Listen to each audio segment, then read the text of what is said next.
Rampage Jackson. And that's it. That is all she wrote for Hercules right there. Danielle Taylor throwing some heavy shots and ends the fight. Cutler is out. Insane airplane toss by Charles Krazy. Atlantic takedowns. Huge knees, two huge knees. And there she is, Ronda Rousey making her pro debut in excellent fashion. Jamie Colleen just destroying. Cutler says, no more, I'm out.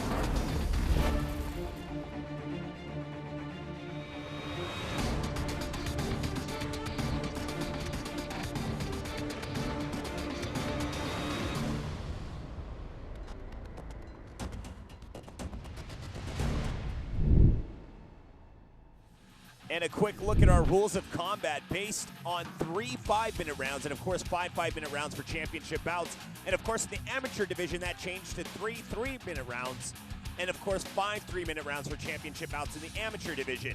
It's based on the 10-point must system, judging criteria, and to get things started, we'll go ahead and throw it to the cage. Please welcome to the cage, Robin Williams.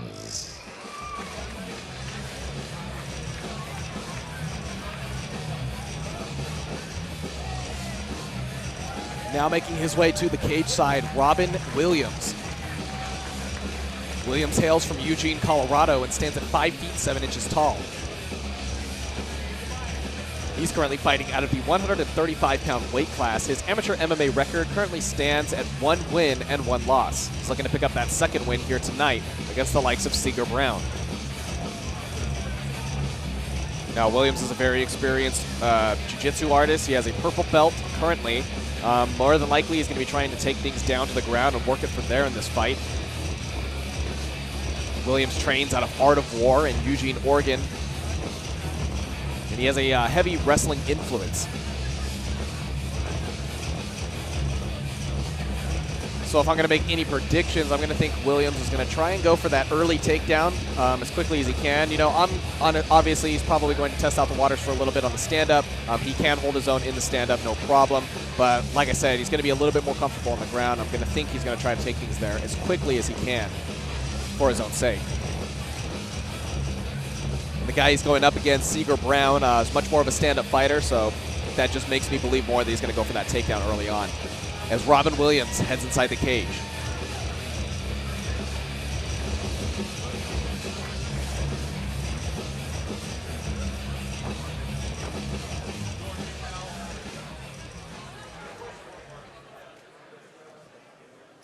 Here is Steven, the Heartbreak Kid Medard.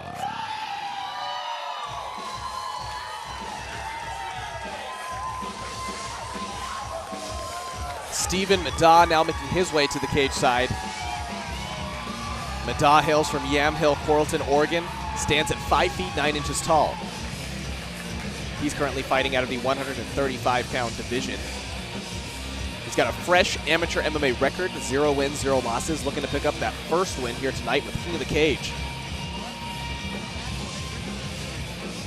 Now, Medard currently only holds a white belt in Brazilian Jiu-Jitsu. However, he considers himself a freestyle fighter, and he's got a lot of good stand-up technique. He's got a lot of power and a lot of explosiveness he's going to be bringing to the table. Like I was saying about his opponent, Robin Williams, going to be going for much more of a ground game approach. Medard is a stand-up fighter. He's going to be trying to box it out with Williams, and I don't think Williams wants that. He's probably going to want to take things down early like I was talking about before.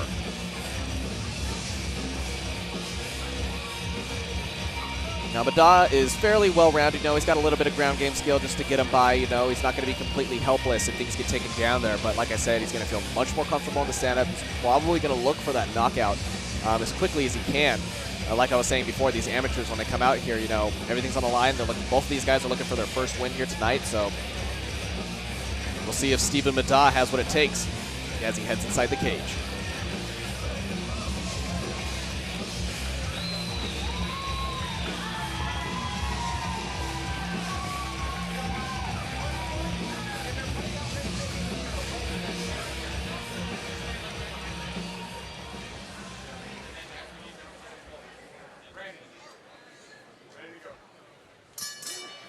Ladies and gentlemen, from the beautiful Chinook Winds Casino Resort, Lincoln City, Oregon, King of the Cage and General Tire present this 3-round bout in the flyweight division. After the bell rings, your referee in charge of the action, Sean Gregory. Introducing first, fighting out of our Lucas Oil blue corner, standing 5 feet 7 inches tall. Official weight, an even 136 pounds. He represents Art of War MMA.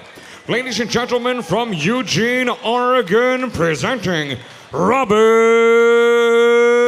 Williams. His opponent across the cage, fighting out of our General Tire red corner, stands at 5 feet 9 inches tall. Official weight, 135.2 pounds. He represents Echo Valor Striking. Ladies and gentlemen, from Yamhill, Carlton, Oregon, presenting Steven, the Heartbreak Kid, Medard. Once again, Sean Gregory is your official with this bout now with the final instructions, 3 rounds, flyweights. All right, gentlemen, you guys know the rules. Protect yourselves at all times. Above all, obey my commands at all times. Any questions? Questions? I want a clean fight, gentlemen. Touch them up.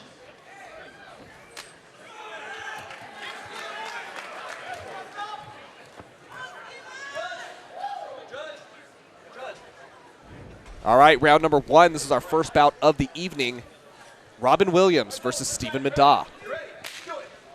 And they're off. Once again, we're here at King of the Cage Resurgence at the Chinook Winds Casino Resort. Williams with a couple of strikes there. Medard just taking his time, waiting for that right opportunity to open up.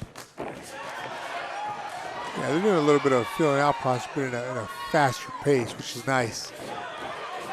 Both fighters landing some strikes back and forth now.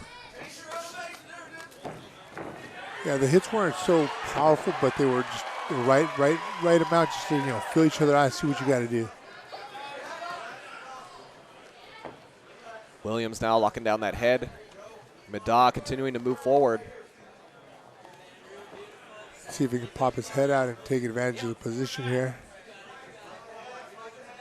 Now Medard's got pretty good control of the legs here. He's got him where he wants to be. He's just got to pop that head out.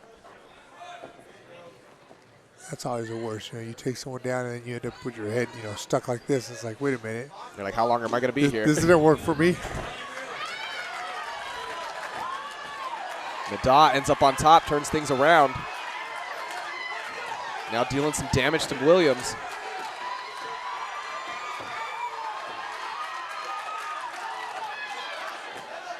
Williams defending, trying to twist out of this, but now just taking hits to the face, hammer shots. He's got to keep Medard away from him because Medard's just laying down heat on him. Yeah, Medard just relentless with the strikes, continuing to push forward, not giving up a single inch.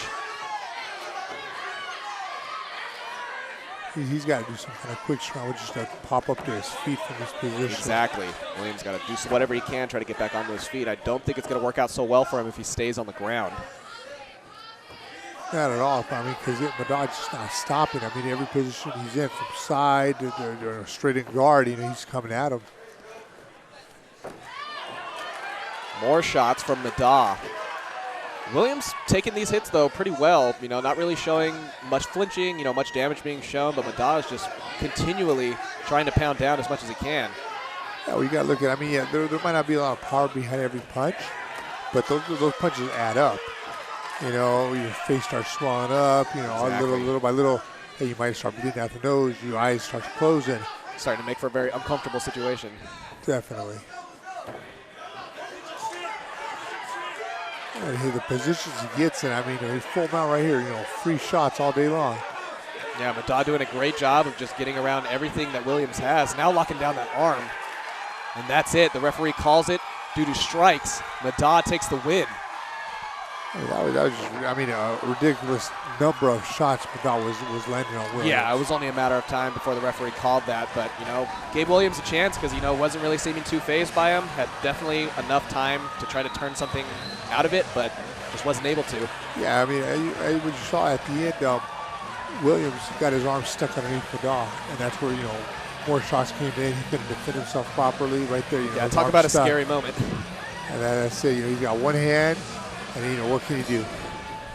Ladies and gentlemen, referee in charge, Sean Gregory, has seen enough, steps in, calls a halt to this bout due to strikes. The official time, 2 minutes and 45 seconds of round number 1. Your winner by TKO, Steven, the Heartbreak Kid, Midza.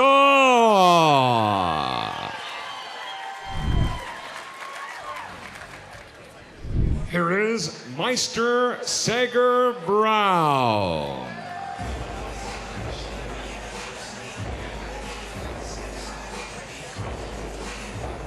Seager Brown now making his way to the cage side.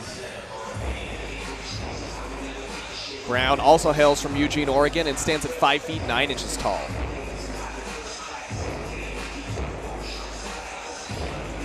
Brown's current amateur MMA record stands at 2 wins and 1 loss. He's looking to pick up that 3rd win here tonight. Now, opposed to Williams, he really is kind of a counter for Williams. Seager Brown, much more of a stand-up fighter, as I was saying before. He only currently holds a white belt in Brazilian Jiu-Jitsu, but he also trains out of Art of War MMA. Brown also has a lot of Muay Thai experience. He's definitely going to be throwing some kicks, throwing some nice striking in there.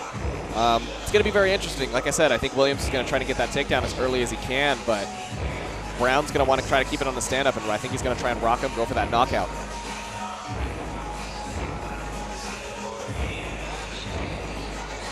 Once again, we're here at King of the Cage Resurgence at the Chinook Winds Casino Resort in Lincoln, Oregon.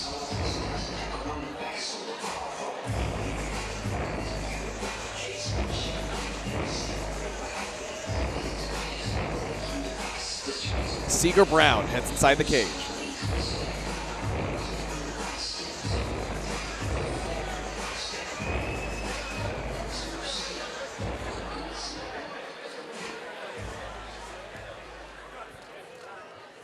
Here is Brandon Firecracker Smith.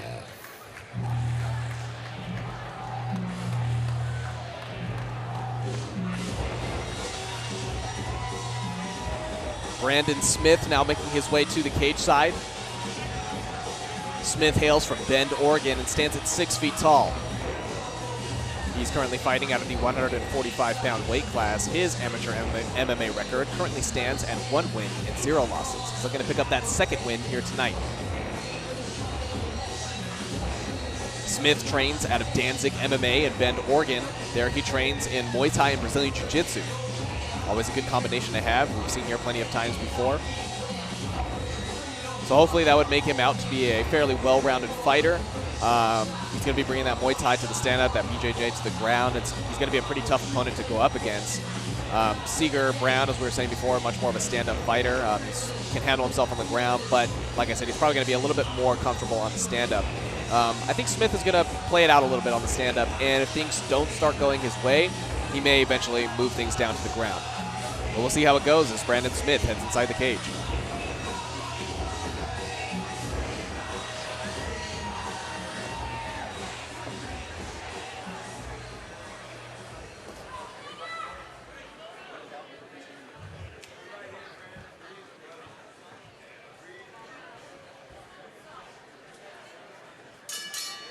Ladies and gentlemen, from the Chinook Winds Casino Resort, Lincoln City, Oregon, King of the Cage and General Tire present this 3-round bout in the bantamweight division. After the bell rings, your referee in charge of the action, Sean Gregory. Introducing first, fighting out of our Lucas Oil blue corner, standing 5 feet 9 inches tall. Official weight, 145.6 pounds. He represents Art of War MMA. Ladies and gentlemen, from Eugene, Oregon, presenting Sager Meister Brown. His opponent across the cage, fighting out of our General Tire red corner, stands at 6 feet tall. Official weight, 144.7 pounds. He represents Danzig MMA. Ladies and gentlemen, from Bend, Oregon, presenting Brandon Firecracker Smith.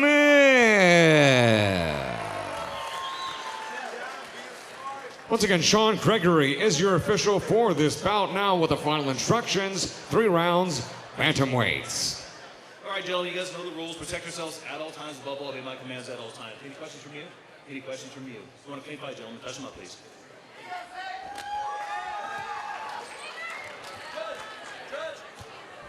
Here we are, round number 1. This next bout in the 145-pound division. 3 rounds, 3 minutes apiece. Seeger Brown versus Brandon Smith. Now let's hope Smith's blue hair don't throw off the judges from thinking he's from blue corner. Brown immediately taking things down to the ground. Smith going on the defensive. Yeah, Smith doing a good job, try to tie him up so we don't get those clean shots. Make him work for every little piece. Yeah, Smith's doing a good job of just keeping the distance closed. Not giving Brown a chance to lay down any of those strikes. Yeah, and Smith, even from the bottom, he's delivering some shots upward, which is something you don't really see too often.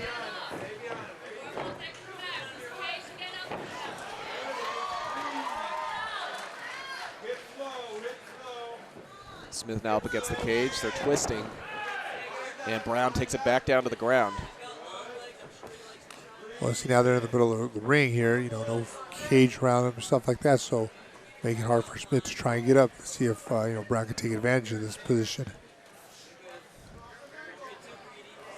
But if you notice, from the bottom, Smith, constantly busy. He's holding him up. He's throwing little strikes. I think it's throwing Brown off. Definitely. Smith's taking it easy, not making it a very easy feat for Brown to try to maintain the ultimate position. But now they're back up on their feet. Brown putting things up against the cage. I like the way Smith's doing his thing because those little strikes from the bottom caused Brown to separate from Smith, and it gave him the opportunity to stand up easily, without too much effort on Smith's part. Brown trying to get this takedown here. Smith doing a good job of defending. Now pushing Brown up against the cage. Well, we'll see if Smith gets Brown down. Hey, we'll see if there's a difference here on the ground attack. Yeah, we haven't seen too much offense from Smith so far. Brown just has been keeping up the pressure as much as he can.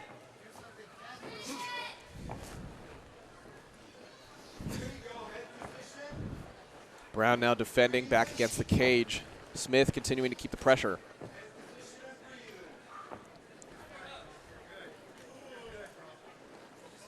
Just under 30 seconds left in this round. It's more of a chess game right now. Just who's got the position, who's going to hold it, maneuver someone, and just in a spot where they can actually do something. And the referee's going to split things up here, and they're going to get a chance to reset. Last 10 seconds, though. I don't know how much time they're really going to be able to put anything significant here.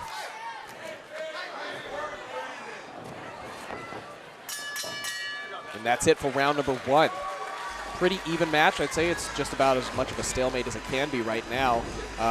Smith turning things around in that later round and kind of turning it a little bit more into his favor as far as control. But like I said, that first whole half of the fight, Seeger was basically dominating. Second half of the fight, Smith was turning things around for himself. But again, not a lot of damage getting dealt back and forth. Yeah, I think Smith had a little more advantage because he just delivered a little more strikes. Round number 2. Once again, Seeger Brown versus Brandon Smith.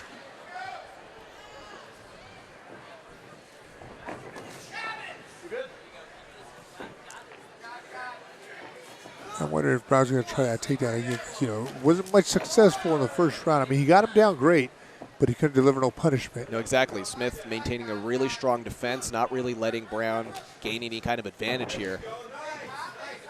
Just like I said, a very even match so far. I mean, it really could go either way. Looking like they're going to test out a little more stand-up here. I'm thinking Brown's corner say, you know what, let's stand with this guy a little bit, We weren't too successful on the ground. Let's take it to our feet. Now Smith pushing Brown up against the cage once more, possibly going for this takedown. It's funny because when I look at when it tries to take me down, it just tells me, hey, you know what? I'm doing better on the stand-up than they are. So, you know, it makes me worry. But Brown, good job on this little sweep he did on him. Or like a hip toss, I should say. Now Smith going to have to maintain that same defense again. Brown going in. Oh, doing a lot better job right now off this little bit right here. I think Brown taking in consideration, you know, exactly what Smith was doing to defend in that last round, trying to work against that. There we go, landing some more strikes. Yeah, because right here you see Brown, he's delivering strikes opposed to where before it was Smith from the bottom delivering strikes. So he's doing a good job of improving from round one. Smith trying to get this tackle here. Brown staying on his feet.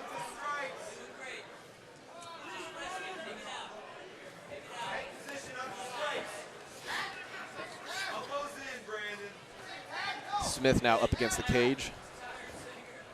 Doing a good job with those knees right to the body. Smith doing a good job staying busy. Brown just keeping the pressure. I think he got a little blood out of Smith's nose right there. Which always affects the fighter, whether it be positive or negative. Just under 40 seconds left in this round. Both fighters coming again to very much of a stalemate, but I'd say Brown just has a couple of points over Smith. And just as I say that, Smith trying to get this takedown here. Brown not letting it happen. Keeps him on her feet right there. Good fight by Brown on that one.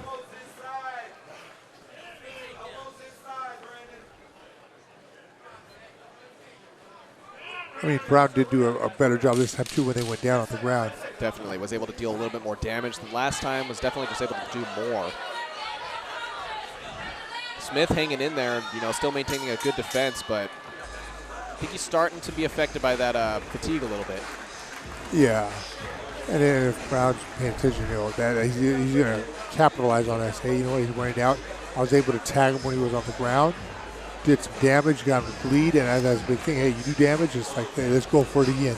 Exactly, and there was that hip toss right there that you were talking about. You know, not a lot. You know, none of these moves really, no slams or takedowns really coming out entirely clean. You know, it's just a matter of one of these fighters just getting slight advantage over the other in these situations. Exactly. They're doing the right stuff, but the defense is good on both sides. Exactly. Well, it's mounting up to be a very exciting third round coming up here.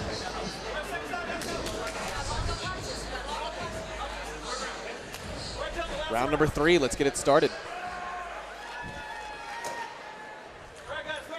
Brown looking very calm and collected. Smith looking to, you know, catch up on a couple extra points that he may have lost out on in that last round. And this could very well go to decision, seeing as how it's been going. Yeah, no super hard strikes, heavy hits that, you know, would knock someone out. You could say, oh yeah, you know, Brown's going to do it or Smith's going to do it. So it possibly go to distance. Just depends on, hey, who gets more damage done to them. Ooh. Big kick from Smith. Brown seems unfazed. Oh, and Brown with a huge left. Talk about no heavy hits, and there we go. Brown just landed him. They say it's round number 3 now. They're going all out. Brown landed some heavy strikes. You can see Smith getting a little fuzzled there. Oh yeah, this right here is called recovering for Smith. And he got rocked a little bit. He said, hey, you know, let me tie him up. Going to the clinch. Brown knows exactly what he's doing. Going to keep that pressure up against the cage. And Brown's got to get some space just like that and start over with those bombs. He has some nice clean shots on Smith. And Brown definitely looking like he's got much more of a stronger chin than Smith. Brown is taking some shots too. You know, from Smith, he's throwing some hard strikes back, but he's taking them a lot better than Smith is. I think it might have to do with Brown's movement. I think he moves just enough to not take the full blunt of the blow from Smith. Smith looking a little wobbly on the feet. Yeah, I think a few leg kicks would really set up a good head shot. Oh, It's over. Look at that. That's Nice it. shot right there. Clean. Clean knockout from Brown. Just, wow, annihilates Smith with that one punch. I mean, kind of just crumpled him there. That was straight down the middle right there. Let's get a quick look at the replay and take another look at that. I mean, this round definitely much more exciting than the last 2 rounds. You know, no more really any of that grappling, no kind of ground game. This is just straight to the stand-up. A lot of blows getting thrown back and forth, a lot of damage being dealt. Yeah, both guys knew, hey, you know what, we got to come out and lay it on line right here. You know, we got to win. Yeah, they can't go decision. Yeah. They're like, no decision. And there it is, clean knockout. Ladies and gentlemen, the official time, 1 minute and 47 seconds of the third and final round. Your winner by knockout, Sagermeister Rao.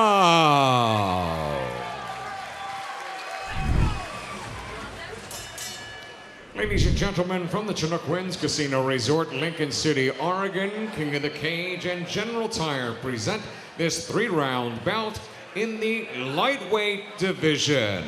After the bell rings, your referee in charge of the action, Mike Mickelson. Introducing first, fighting out of our Lucas Oil blue corner, standing 6 feet tall, official weight 154.9 pounds. He represents Art of War MMA. Ladies and gentlemen, from Eugene, Oregon, presenting Jalen, the Warzone Hare. His opponent across the cage, fighting out of our General Tire red corner, stands at 5 feet 11 inches tall. Official weight 152.5 pounds. He represents Danzig MMA. Ladies and gentlemen, from Bend, Oregon, presenting Brandon Kunkel. Once again, Mike Mickelson is your official for this bout now with the final instructions, 3 rounds, lightweights. All right, gentlemen, we've been over the fighter rules. I expect a good, clean fight. Obey my commands at all times, defend yourself at all times. Keep fighting until I tell you to stop. Any questions for me, red? Any questions for me, blue? Touch gloves if you want. Let's go to war.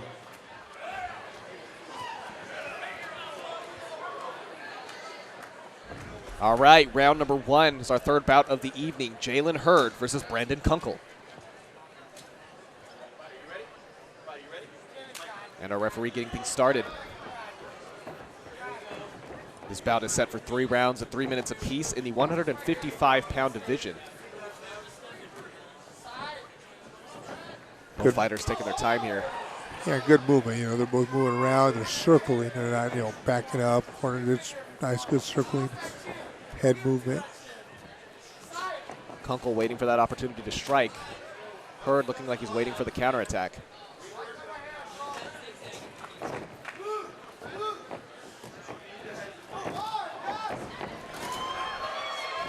Hurd now goes in, pushes Kunkel against the cage, but Kunkel gets the switch.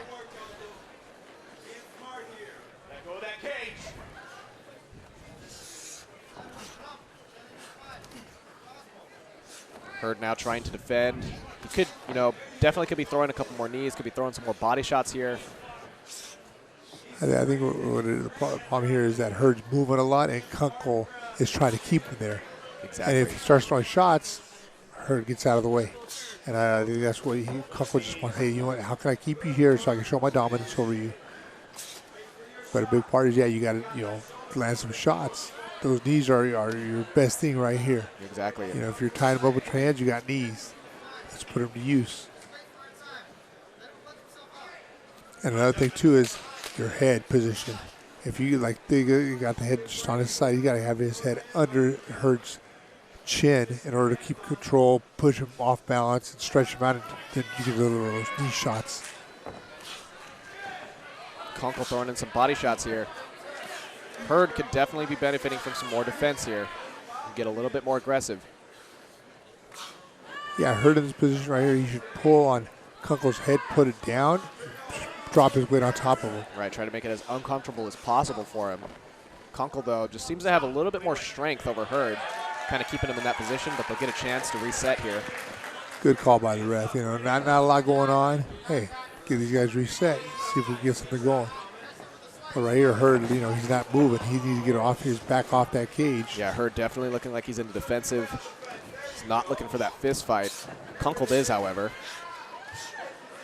That's the mistake Hurd did. You know, he should have went back to when they first came out, just start circling, moving around. Exactly. You got that chance to reset, but now it's right back up in the same position. When you get a reset, it's like, hey, now's my chance to improve myself. But you know, you get stuck in a cage and you leave yourself with your back against it, not moving, you're going to end up back on that cage. Kunkel keeping the aggression and the pressure onto Hurd. Hurd really going to have to pick up the energy a little bit. That's one of the things, too, is it wears you out right here in this corner when you're up against cages, physically just moving like that. And that's it for round number 1. I think Kunkel doing a great job. I think definitely took the lead on that round as far as dominance and control. I like to say no damage really getting dealt back and forth quite yet, but Hurd definitely staying on the defensive for the most part of that round. Yeah, no, Kunkel, I mean, he's pumped up for this fight. And you saw right after the bell rang, he was still like, okay, yeah, you know what? I got this. I know what I got to do. And Hurd, like I said, he just wondering what's going on. You know, what do I have to do to get out of this position? Gonna have to reevaluate that strategy and come back with something fresh. We'll see how it develops here in round number 2. Yeah, the key for Hurd right now is move. Just move, circle, keep your back away from that cage. Oh, goes for a guillotine. Everything looks like it's in the right position if he just stretch him out right there. Hurd starting to look a lot more comfortable on the ground here. Cranking that neck. He's cranking, but see his legs are not doing anything. Yeah. And that's what's missing. That's the half that's missing for him to be successful. And now Kunkel just moved off over the half guard and full mount in a better position to get away from there. Great pass from Kunkel, slips the head out. And now just gives him freedom to lay some damage out. Now going for the rear naked choke possibly. He's getting a little sloppy though, man. He's jumping the gun on it. You know, he doesn't have the position before he goes for the submission. That's what you got to be careful. A lot of guys, you know, they learn the move and it's like, okay, hey, let me go get it. And they don't get in position before and, you know, you just lost a great opportunity. Exactly. Kunkel now working here from the back, trying to fight those hands and get that arm under that neck. Yeah, I'd say Kunkel did a good job of recovering that position, but nonetheless, he had Hurd on the face down on his back where he could have done what he wanted to at will. Once again, now trying to take the back again. There this might be it.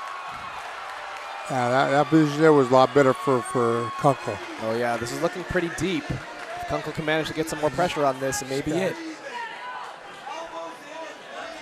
Hurd's doing a good job right there with the arms, fighting him, breaking the grip.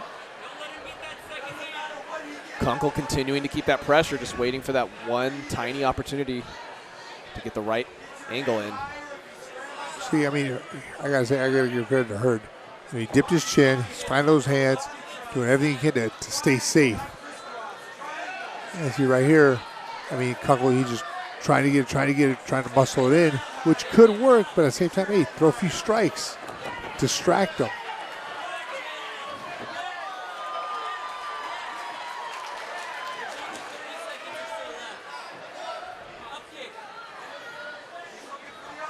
Kunkel doing a lot better this round. You know, getting a few submission attempts, you know, some good shots delivered. Yeah, definitely some more action going on this round. Hurd coming in with a couple of strikes now.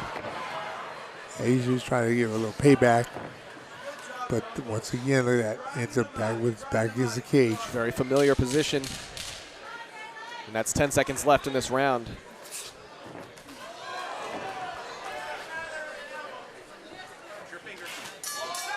And that's it for round number 2. I think Hurd definitely getting some more points this round as far as just defense and maintaining, you know, not letting Kunkel really get that advantage over him as much as he did in the first round. I don't know, man. Kunkel did a good job. You know, like I said, he got out of certain positions. He delivered some good shots. I mean, there was about 3 or 4, you know, rear naked choke attempts. I mean, he did a good job. I mean, you got to give credit to Hurd too, though. He avoided getting choked out. I mean, there's a couple times where it was in deep, and you're thinking, okay, it's over here, but yeah, a couple of close calls. But yeah, Kunkel still in the lead. We're gonna have to see if he can maintain that lead coming up. After the break, we have round number 3. Stay tuned. Here we are, third and final round. Once again, Hurd versus Kunkel. Kunkel so far, I think he's got to say, we got to give him the lead right now in terms of points. He's always just been controlling the fight. And right here, round number 3, things picking up a little more. Well, Hurd started out great, He threw a few shots, tried to keep Kunkel away, but then he just let him get in too close. Instead of circling, he went straight back into the cage and got stuck. He's got to keep that movement up. And I think Hurd could deliver some more heavier shots on the stand-up part and take advantage. The referee calling for a little more action.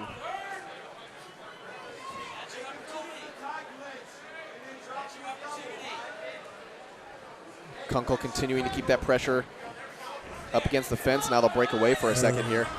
That's what I'm saying. This is what Hurd has to do right here. Just stick and move. Right there. Like, throw the shots, move around.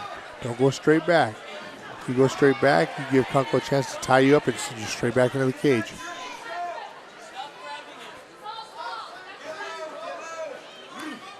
And Hurd right back up against the fence. He's been here several times before already this fight.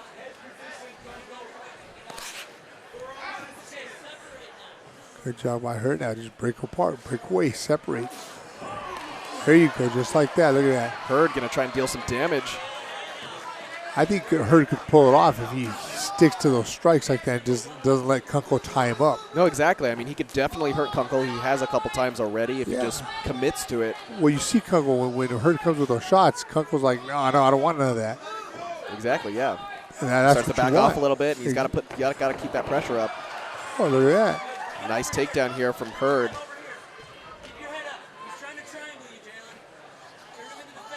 Let's see if Hurd can take advantage of this position right here.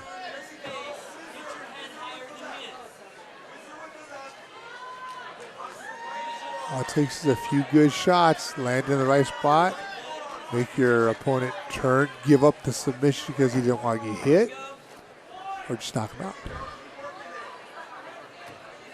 Either way works.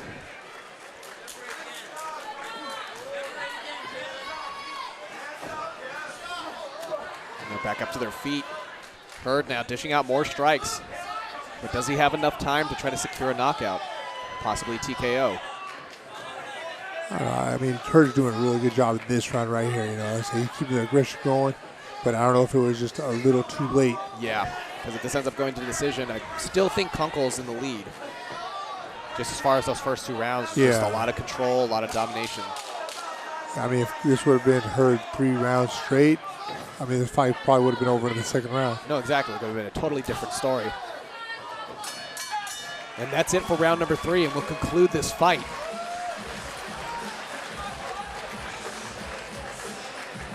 Kunkel and Hurd finishing up their fight here. Let's take a look at the replay. And like we were saying before, this was a great round for Hurd. Probably, I got to say, I got to give him this round. I think he definitely did a lot better this time. But like you said, it may have just been a little too late. I mean, he did everything right. He was sticking, he was moving. When they tied up, he broke apart. He ended up taking him down. I mean, he did everything right this round. But yeah. Ladies and gentlemen, after 3 rounds of lightweight action here in the great state of Oregon, we go to the judges' scorecards, and all 3 judges at cage side, Rick Campos, Richard Fowler, and Laura Gregory, scored this bout exactly the same way. 29-28 for your winner by unanimous decision, Brandon Kunkel.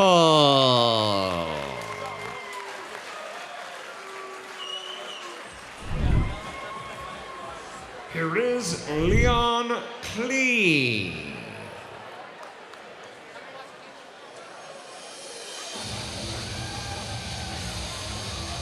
Leon Klee now making his way to the cage side. Klee hails from Turlock, California, and stands at 5 feet 9 inches tall. He's currently fighting out of the 185-pound weight class. His pro MMA record now stands at 0 wins and 4 losses. He's looking to pick up that first win here tonight against the likes of Brandon Nunn. Now, we've seen Klee fight here multiple times before. He's fought a lot of really tough opponents, some KOTC veterans as well. He's looking to redeem himself, looking to pick up that first win. You know, and Klee's a pretty diverse opponent. He's got a good ground game. He's got a pretty decent stand-up.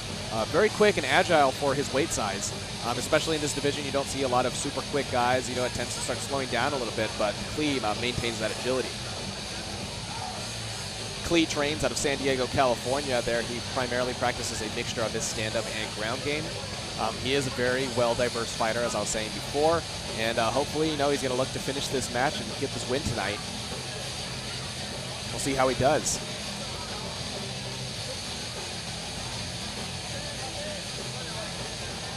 Leon Klee heads inside the cage.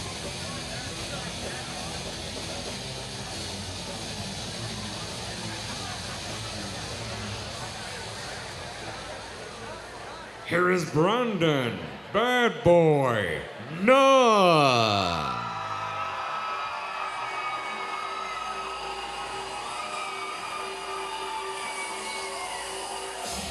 Brandon Nunn now making his way to the cage side. Nunn hails from Portland, Oregon, and stands at 6 feet 1 inch tall. He's also fighting out of the 185-pound weight class. His pro MMA record stands at 0 wins and 1 loss. He's also looking to pick up his first win here tonight. Both fighters have fought in the past year for King of the Cage before. Looking to pick up that first win, so it's a lot on the line, you know. Both these guys, none of them want to take up another loss. They're really trying to get that first win, especially in their professional career. Nunn actually came off of a very impressive amateur MMA career at 7 wins and 2 losses. So, you know, he's really looking for that win. He wants to get it. He's fresh into the professional career. This is his second fight as a professional. He trains out of Gracie Barra.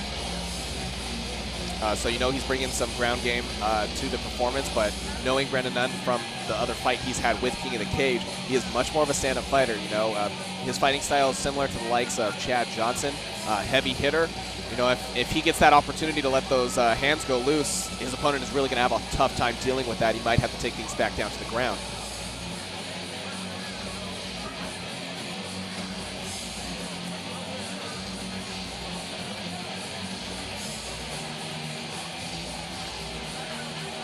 Nunn most likely going to be looking to secure that knockout here tonight.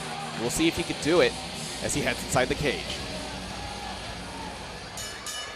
Ladies and gentlemen, from the beautiful Chinook Winds Casino Resort, Lincoln City, Oregon, King of the Cage and General Tire present this 3-round bout at a catch weight of 195 pounds. After the bell rings, your referee in charge of the action, Mike Mickelson.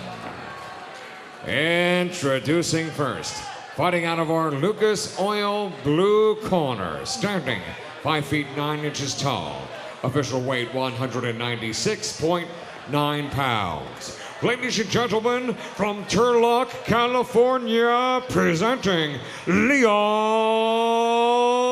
Klee.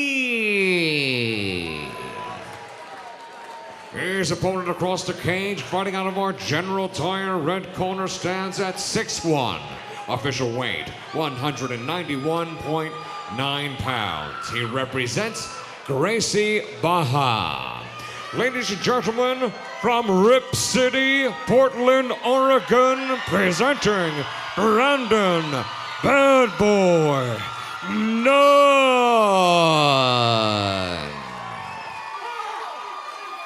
Once again, Mike Mickelson is your official for this bout now with the final instructions.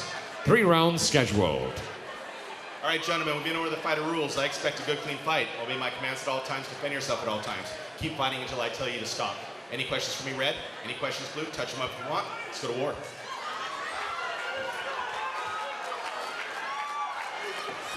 Here we are, round number 1. Leon Klee versus Brandon Nunn. Once again, this bout set for the 195-pound weight class. 3 rounds at 5 minutes apiece.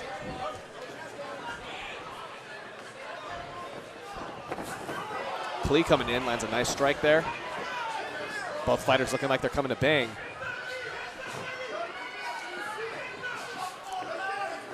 I'm going to say, 195 is still big enough to, give some good knockouts here. Definitely. Klee making a good twist out of that. Now trying to turn this situation to his advantage. Yeah, be careful too, because like I said, these are bigger guys. Ground and pound, dish off a lot more pain. Exactly. Klee doing a good job keeping his body in the right position. Now switching to the back. Nunn seeming to be a little overwhelmed on the ground here with Klee. I mean, Klee is doing a good job. His movement, his recovery, the position. He's all over the place. Is there, yeah. In a good way.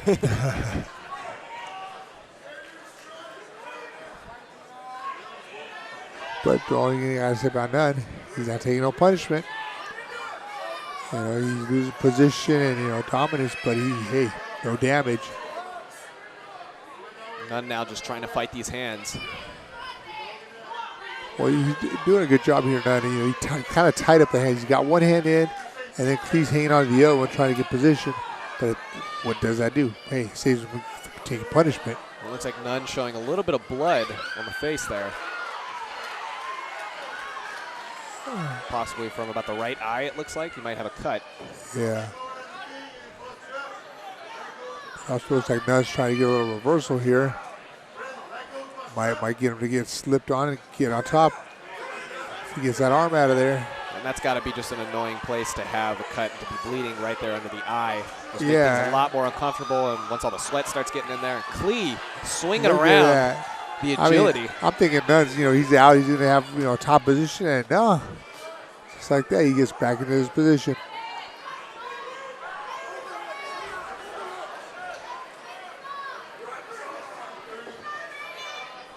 Klee just locking onto that back. Nunn just trying to figure out what he's going to do from this point. He's trying to fight the hands, trying to fight the legs, but as soon as he frees up one position, Klee just swings right around and gets into a new one. He's got some agility there, He's moving around left and right, but look at that. Nunn now giving a chance to deal some damage. That's the difference here. You get on top, you start dropping your bombs. It changes the game plan from everyone. Klee now on the defensive, taking a lot of hits, and that's it. The referee calls it. That's all it takes. Hey, you want to stop someone trying to do jiu-jitsu on you? Just hit him a couple times. Yeah, ground and pound really going to shake things up and turn that whole, just the whole aura of the fight. And Klee was just dominating for the majority of this fight, was able to just get into all those unique positions, and Nunn really looked a little overwhelmed, wasn't really sure what to do about it. But got that one opportunity, was able to just pound away. Exactly, yeah. Like you said, Klee was all over the place. Nothing Nunn did was working. And it's like, man, you know what? Is this where it's going to, just go to the second round? But then right here, he gets that position and starts dropping the bombs and landed. And that's all it took right there. And you can tell Klee got rocked quite a few times. Ladies and gentlemen, referee in charge, Mike Mickelson, has seen enough, steps in, calls a halt to this bout due to strikes. The official time is 2 minutes and 44 seconds of round number one. Your winner by TKO, Brandon Bad Boy Nunn.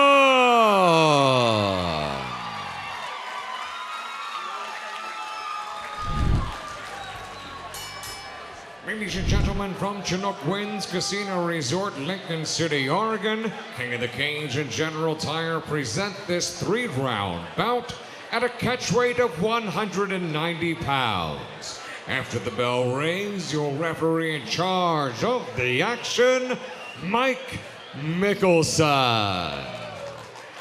Introducing first, fighting out of our Lucas Oil blue corner, standing 6'1", official weight 187.4 pounds. He represents Loader Brazilian Jiu-Jitsu.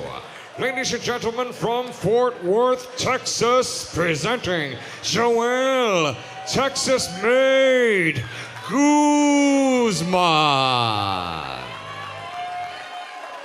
His opponent across the cage, fighting out of our General Tire red corner, stands also at 6'1", official weight 189.4 pounds. He represents Krazy, Baja, Portland. Ladies and gentlemen, representing West New York, New Jersey, and Portland, Oregon, presenting Fernando FTOT Alvarado.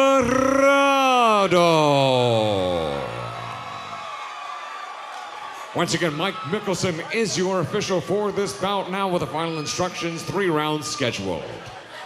All right, gentlemen, we know the fighter rules. I expect a good, clean fight. Obey my commands at all times. Defend yourself at all times. Keep fighting until I tell you to stop. Any questions from red? Any questions blue? Touch gloves if you want. Let's go to war.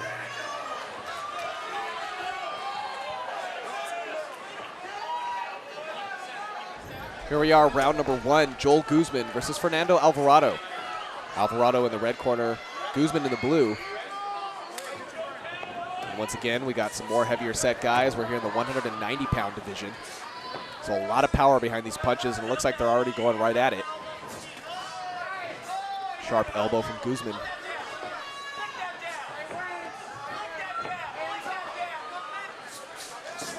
Alvarado looking for his way in. Yeah, I mean, you know, Alvarado's doing a good job. He throws his shots and uses that to work his way in. Ooh, and a nice toss. Guzman now on his back. He's quick to lock up those legs and maintain that guard. I mean, you gotta be careful here if Alvarez pops up.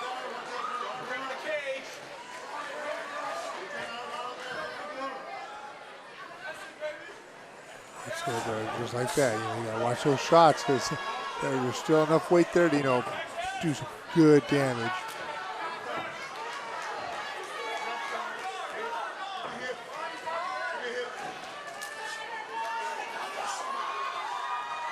You better be careful.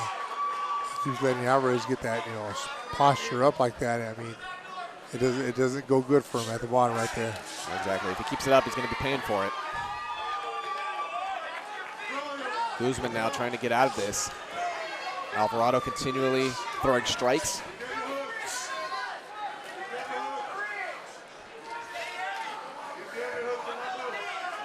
I mean, these guys are working for every position right here they're getting into. You know, whether it's standing up, on the bottom, it's all work both ways. Nothing's free on this fight. Guzman continuing to put that pressure against Alvarado up against the cage.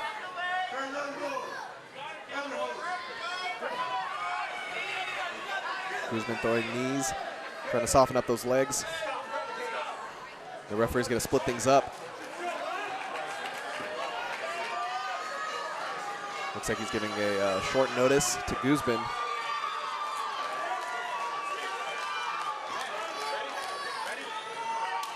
And they'll restart.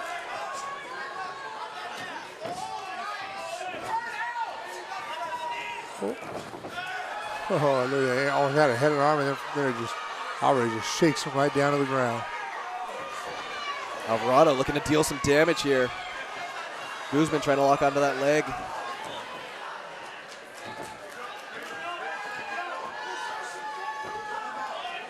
Alvarado trying to pass that guard there. He's got the leg over. Looks like he'll stay in half guard.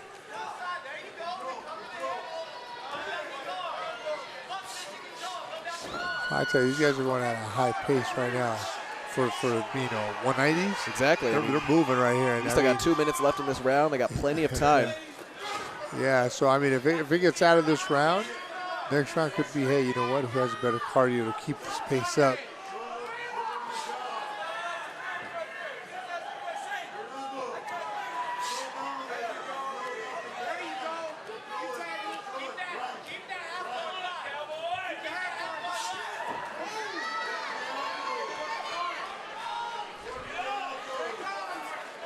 He's got full mount right there. Look at that. He's trying to defend. Alvarado just laying down those bombs. Yeah, see, Alvarado, he's not looking for a submission. He's looking for punishment.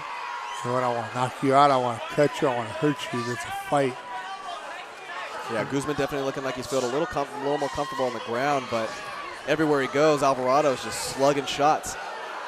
Guzman's starting to look a little shaky on his feet. You can't tell if it's fatigue or the hits. You got to realize, you know, he's got Alvarez on top of him the whole time. So he's been pushing on with his legs, you know, holding him, doing all that stuff, and that wears you out a lot. And if you're in condition for that, I mean, yeah, you know, when you stand up, you're going to be like, oh, man. And that's what's going on right here, you know. I mean, Alvarez just dropping bombs, and using his weight on top of Guzman right there. If you think about it right there, you know, Alvarez wasn't doing much. He's laying on him. Guzman's trying to do little pepper shots. But what you don't see is, hey, he's holding Alvarez up. All that weight is on him, making it harder for Guzman to breathe. So that just wears you out more. Just under 15 seconds left in this round. Alvarado maintaining this top position.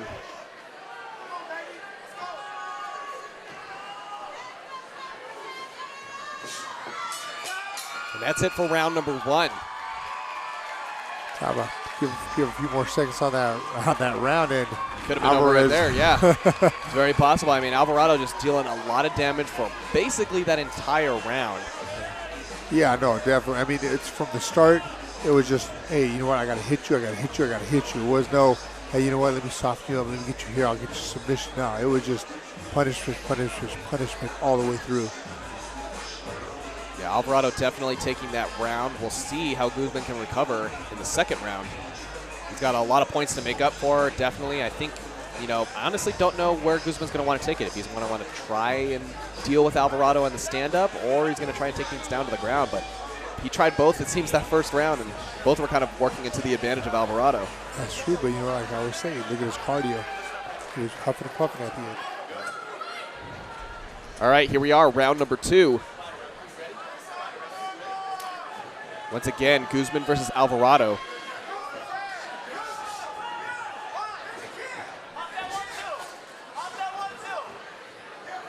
Guzman's looking a little more weary right here. And a great takedown there from Alvarado. I don't know how much longer Guzman's going to be able to hold out. That was called the easy takedown by Alvarado. I mean, I say, you know, Guzman, he's huffing and puffing, and right there, it was just more like, okay, we're going down. Let's go down and see what happens. And Alvarado just continuing as if that last round had never stopped. Keeping that energy going, keeping that pressure going, not giving Guzman a second to take a break. No, and even though, you know, Alvarado, you know, it is taking energy from him to do all this stuff, but if he keeps that pressure on Guzman, hey, you can see Alvarado's cardio is better, and it's going to pay off. It really is. Especially in these 5-minute professional rounds. You know, 5 minutes is a long time in that cage. It may not seem like a lot, you know, to somebody who hasn't been in there, but 5 minutes is a long time to take a beating. Exactly, especially taking a beating. You know, if you're just laying down and, you know, hugging someone else, that's not too bad. But, yeah, getting pounded on like this. Yeah, it might be the longest 5 minutes of your life. You're thinking like, man, how long's it been? 5 only seconds? So, yeah, it's... And, yeah, just from this round alone, we've already seen how much damage Alvarado was able to deal, and we still have over 3.5 minutes left to go. Guzman's really going to have to pick something up, pull something crazy here. And it don't look like he can get out from the bottom, right? He's churning, he's trying to do stuff, but, you know, he ties him up. You know, it takes a minute. Alvarado back up and starts striking again.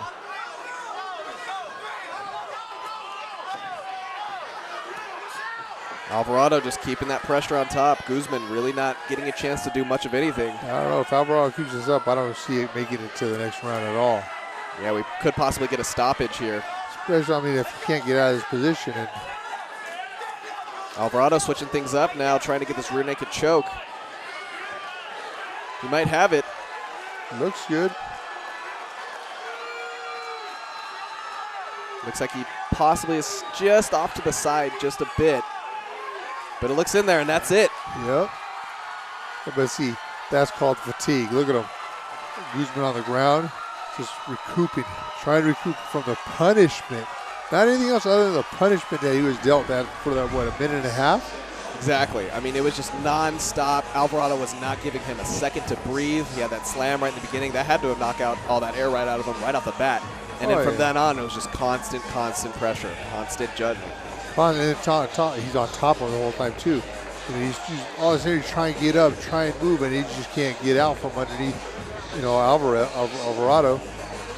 And you can see Guzman, he's trying to do whatever he can. It just wasn't quite enough to keep up with Alvarado, you know. He was throwing strikes, he was trying to get out of there, but again, I think just that fatigue is what killed him. Yeah, and that's what set this beautiful, you know, rear naked up.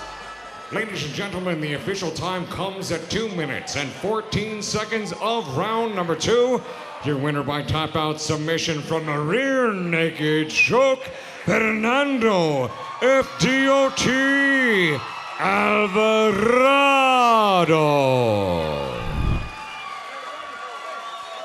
Ladies and gentlemen, from Chinook Winds Casino Resort, Lincoln City, Oregon, King of the Cage and General Tire present our co-featured bouts of the evening. Sanctioned by the Oregon State Athletic Commission and Siletz Tribal Athletic Commission. It's in conjunction with King of the Cage Incorporated. President and founder, Terry Trebilcock Jr. Matchmaker Carlos Rivera. Promoter Jeff Mahalik. The three judges scoring this bout will be Rick Campos, Richard Fowler, and Laura Gregory. After the bell rings, your referee in charge of the action, Sean Gregory. And now, Oregon, put your hands together for our co-feature of the evening, 3 rounds of MMA in the bantamweight division. Introducing first, fighting out of our Lucas Oil blue corner, standing 5 feet 10 inches tall, official weight 145.9 pounds. He has a professional record of 1 victory with 1 defeat and 1 draw. Ladies and gentlemen, from Salvador, Bahia, Brazil, presenting Marcus Simmy Sims Jr.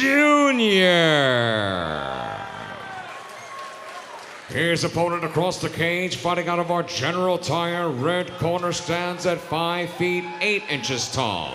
Official weight 145.9 pounds. This Gracie Baja Portland fighter has a professional record of 1 victory with 2 defeats. Ladies and gentlemen, from Portland, Oregon, presenting Cody Crazy Legs Hammond. Once again, Sean Gregory is your official for this bout. Now with the final instructions, 3 rounds, bantamweights. All right, gentlemen, co-main event of the evening. You guys both know the rules. Protect yourselves at all times. Above all, obey my commands at all times. Any questions? Touch them up, guys. I want a clean fight.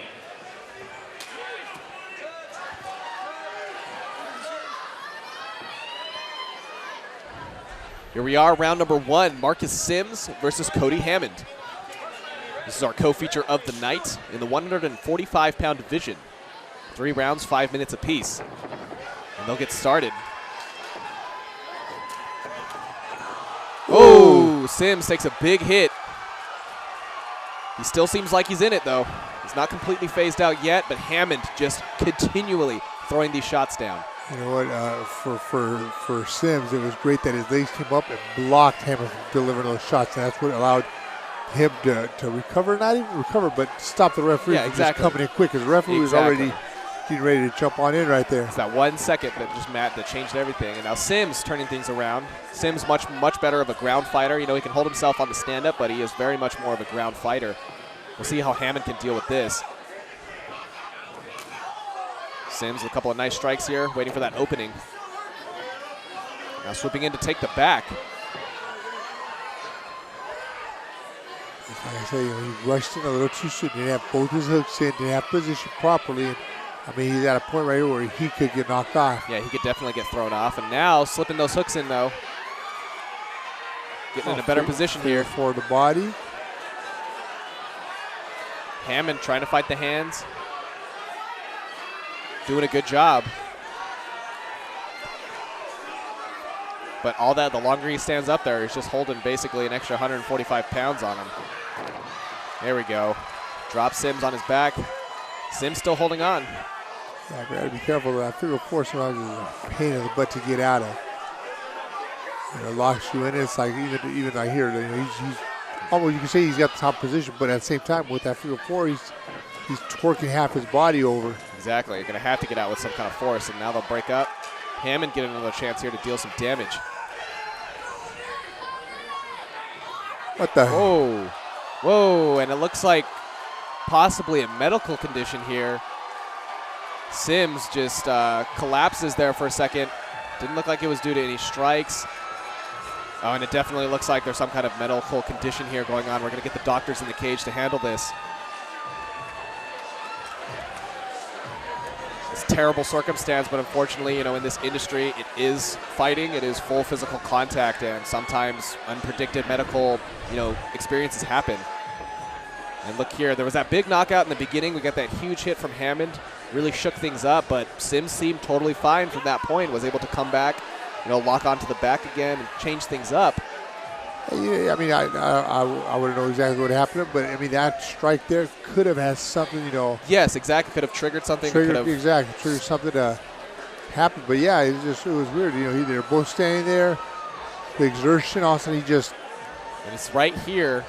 Sims just seems to lose his guard for a second here.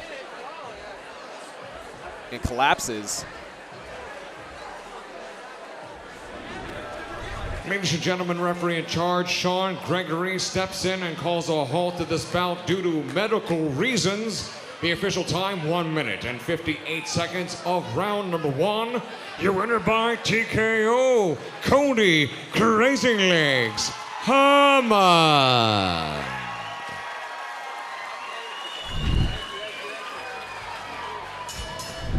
Ladies and gentlemen, from Chinook Quinns Casino Resort, Lincoln City, Oregon, King of the Cage and General Tire present our featured bouts of the evening. Sanctioned by the Oregon State Athletic Commission and Siletz Tribal Athletic Commission. It's in conjunction with King of the Cage Incorporated, President and Founder, Terry Trebilcock Jr., Matchmaker Carlos Rivera, Promoter Jeff Mahalik, Timekeeper at the bell, Brandy McCarty. The 3 judges scoring this bout will be Rick Campos, Richard Fowler, and Laura Gregory. After the bell rings, your referee in charge of the action, Mike Mickelson. And now, for the thousands in attendance and the millions joining us around the world. Oregon, let's hear it. This is our main event of the evening. 3 rounds of MMA in the bantamweight division. Introducing first, fighting out of our Lucas Oil blue corner, standing 5 feet 11 inches tall. Official weight, 139.6 pounds. This Team Alpha male fighter has a professional record of 2 victories with 1 defeat. Ladies and gentlemen, from Paradise, California, presenting Brandon Watts.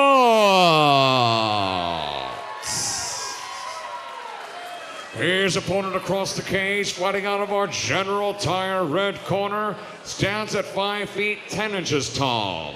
Official weight, 139.7 pounds. This Gracie Baja Portland fighter has a professional record of 4 victories with 3 defeats. Ladies and gentlemen, from Roseburg, Oregon, presenting Ian King.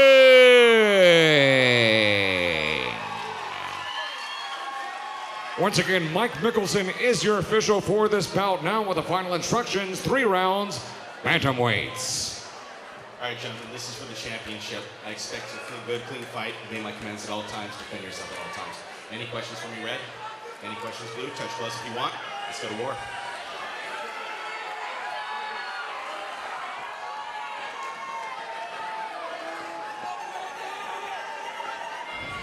Here's round number 1. This is our main event of the evening. Brandon Waltz versus Ian King.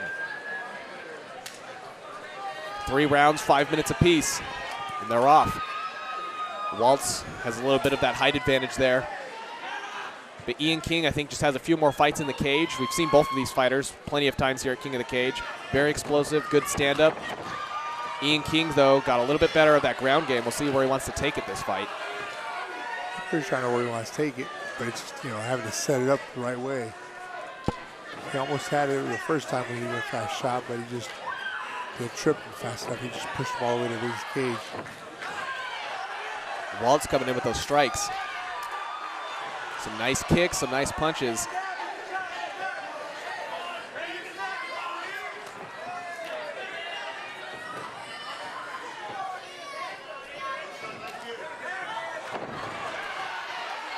Ian King once again going in for that takedown. Doesn't quite get it. Waltz is defending. He's coming in too sloppy with that takedown attempt. He caught the leg, but then instead of using the leg with leverage, pull him down, he throws him up against the cage, and that gives Waltz all the leverage he needs. That cage helps hold him up, and he can fight it off easily. Right there, King just flinched when Waltz acted like he was punch him, and that would tell me as a fighter everything I need to know. Hey, you know what? Time to push forward. I can stand here and bang this fool. You ain't gonna do nothing but just take a whooping. King moves in, but Waltz is just staying that perfect amount of distance just outside of his hitting range. I think Waltz also has a longer reach as well. He's barely using that to his advantage.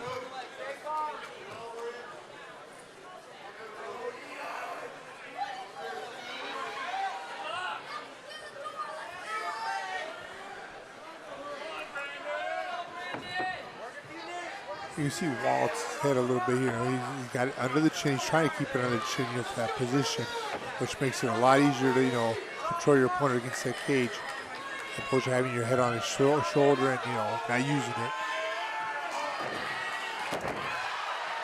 Nice. Waltz gets the takedown. Ends up on top.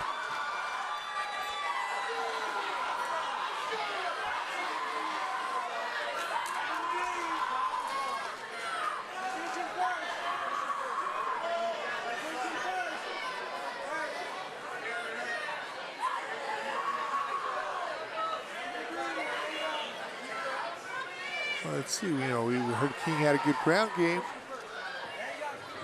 Got his hands free, tying him up. See if he goes for a reversal or a submission attempt here. King trying to push out the side there. Waltz standing back up to his feet. And I think Waltz at this point, he's just kind of experimenting a little bit, seeing what he could do on the ground, what he could do on the stand-up. I think he's figuring out a lot about his opponent. I think part of it could have been just been, like you said, figuring him out, but also to tire him out, because, taking him down like that. Feel like he got a little low blow there on the exchange of kicks right there. Accident all the way. Looks like they'll take a timeout really quick.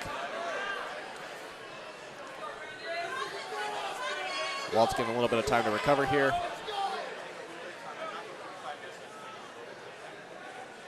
The referee having a word with both fighters. It's funny because, when you take this break here, not break, but, recovery time, you got up to 5 minutes. I've never seen a fighter take the whole 5 minutes to recover from a ball shot. It's usually, a minute at most. Okay, you know what, I'm good to go. Right.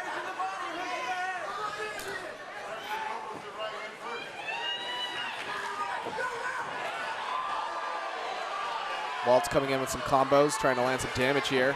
From every position there.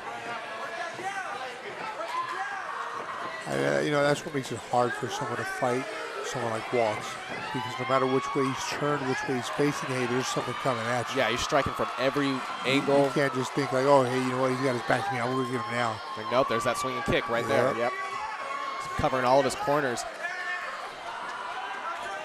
Really proven to be a little overwhelming for Ian King. King driving those elbows in.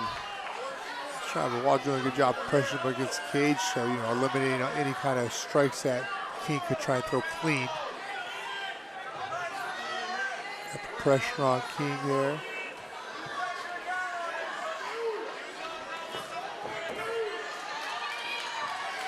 And they're back up to their feet. I think I honestly believe that's a way to wear King out. Honestly, getting that back up, going back down. Yeah, takes him down, puts weight on, pressure, and then makes him struggle to get up.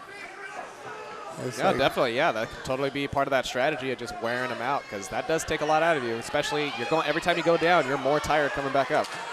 And then also, since King was trying to take Waltz down at the beginning, hey, let me show you, I can take you down. I control you, so it makes King think, well, if I take him down, am I going to be able to do anything? Ooh, and a big slip from King right there at the end of the round, saved by the bell. Waltz was on it just in that quick, brief half second that he saw the mistake that was made. Waltz was already on it, was ready for that takedown. That's called good instinct right there.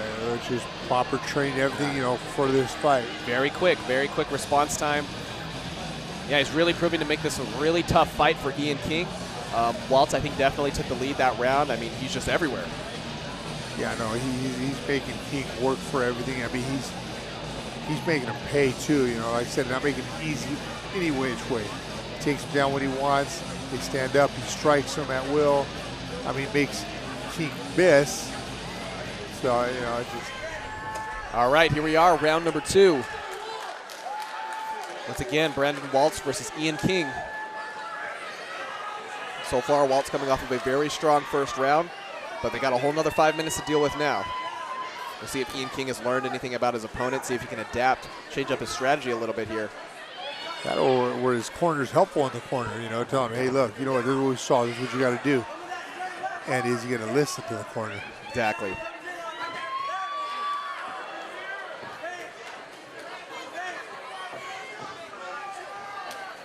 Waltz is just being calm, collected, just waiting for that right counter strike. That or he could be recovering too a little bit from all the stuff he did in the first round. That's true. That's very true. I think he's more sizing up King. You know, let me see what he's got. He's going to try something new, something different. Right. Just looking at the way he's moving, it's like he's just sizing him up. I'm going to get him right here. I'm going to get him right there. He's doing a good job, you know, throwing the blows and coming forward.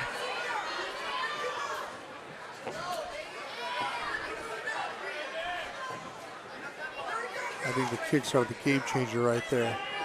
That Waltz throws. Definitely. Yeah, Waltz now a little bit on the back of his feet now, just kind of popping in shots here and there, dipping out. Yeah, but you got to be careful too. You got his back against that cage. If King sets it up just right, he can use that cage to his advantage to take him down.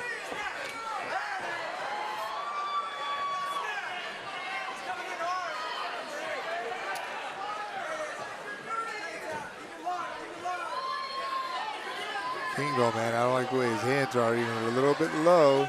But see his head wide open for shots. Waltz just circling the cage, running out more energy for King.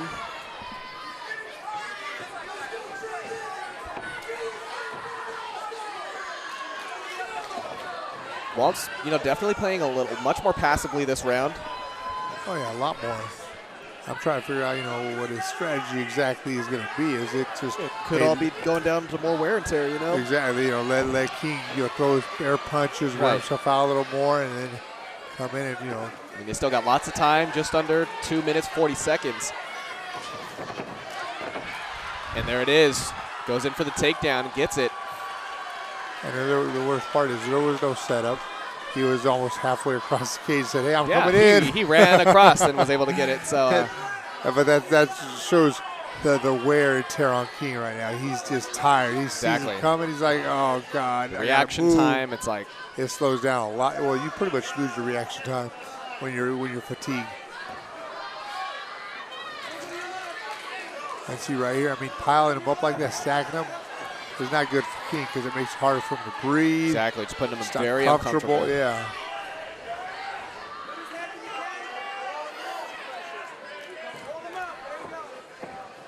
Waltz continuing to put the pressure on. Still got lots of time to work with.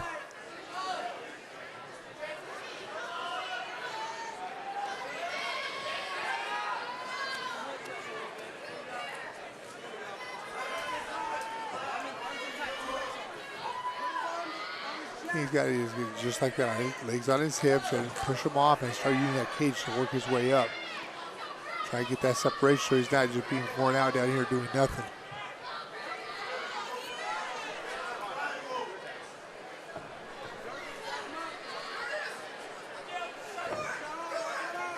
King trying to tie him up here, possibly setting up that triangle. Possibly, you know, hey, you can always be sneaky with that. Yeah, I think Waltz saw that coming just at the right moment.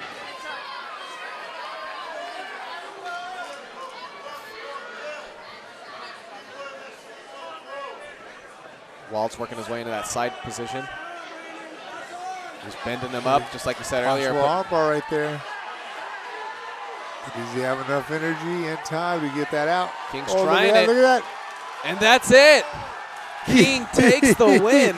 Talk about a playing possum. That's what that was right there. Wow, what an amazing upset. Ian King just takes it finds that arm, was able to crank it after everything that Walt's put into this fight.